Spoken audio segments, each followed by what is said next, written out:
साथ काम किया, प्रशासन ने आपका सहयोग किया, लगातार डीएसपी, एसपी, डीएम से हमारी बातचीत होती रही, हर दिन बातचीत हुआ। अगले बार डीएसपी साहब बोले कि सर सब माहौल शांत हो रहा है, आप थोड़ा सा रुक जाइए। हमको उनका भी बात मानना पड़ता है, सम्मान करना पड़ता है। तो मैं कल राजस्व सेक्रेटरी से मिलूंगा और इस सीओ की पूरी जांच हम लिख के देंगे कि इस सीओ ने 63 से लेके आज तक किस कारण से इन्होंने रसीद काटा, इन्होंने जमाबंदी को क्या किया। इस लड़ाई का जड़ कोई नहीं है, इस लड़ाई का जड़ सिर्फ सीओ है। कल शाम में हम गवर्नर से मिलेंगे और सीओ के इंक्वायरी की मांग करेंगे। ये लोग ब्लॉक में बैठकर मंदिर का जमीन लिख देता है। सरकारी जमीन कभी किसी भी लॉ के मुताबिक गैर मजरवा जमीन को सीओ किसी व्यक्ति के नाम से रसीद काट ही नहीं सकता। सरकार की जमीन कैसे काट देगा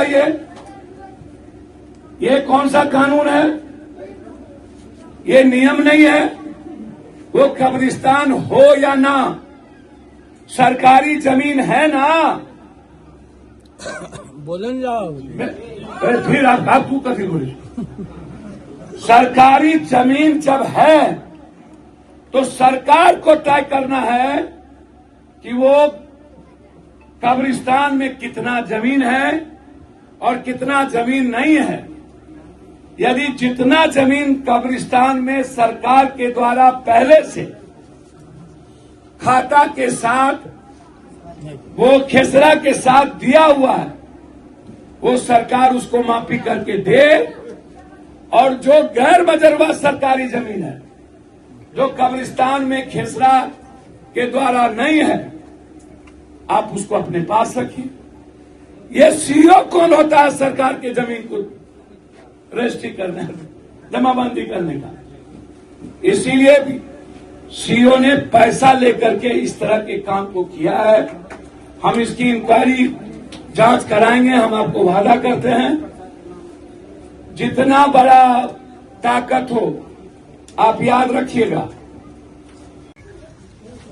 कौन है, नाम हमको नहीं पता, आशुतोष नाम का टाइप का आदमी, कोई सारिका पासवान जी को कपड़ा नंगा साफ कर रहा है, खोल देंगे।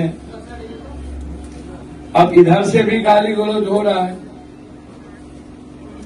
हमने कहा नेता लोगों से, चुनाव लड़ने के लिए किसी समाज को, किसी परिवार को मां बहन मत करिए। इस सब धंधा से बिहार में बच्चे, वैसे ही बिहार खत्म हो चुका है। कब तक आप जात के आधार पर चुनाव लड़िएगा? कब तक आप हिंदू मुसलमान करके चुनाव लड़िएगा? समाज को बांटिएगा?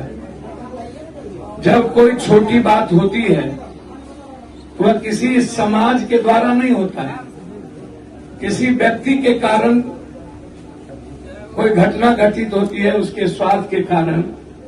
इसमें ना तो कोई और समाज इन्वॉल्व है, ना तो दूसरा समाज इन्वॉल्व, ना सब समाज का जात इन्वॉल्व होता है। गलत आदमी हम हो सकते हैं तो पूरा जादव को या पूरा भूमिहान को, ब्राह्मण को आप घड़ियाइए, पूरा जातिवादी सूचक शुरू हो जाता है।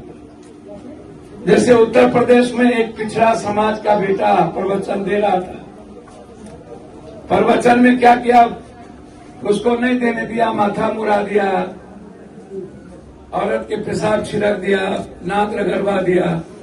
ये 2 लोग 4 लाख लोग की जात नहीं किया।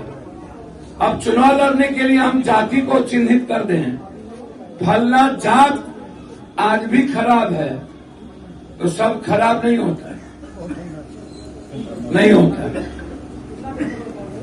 कोई एक महमूद खराब होगा, उसको आप सारे मियाँ को खराब कर दीजिए। कोई एक छुतारू ऋषि खराब होगा, पूरे दुसाध और ऋषिदेव को गरियाइए।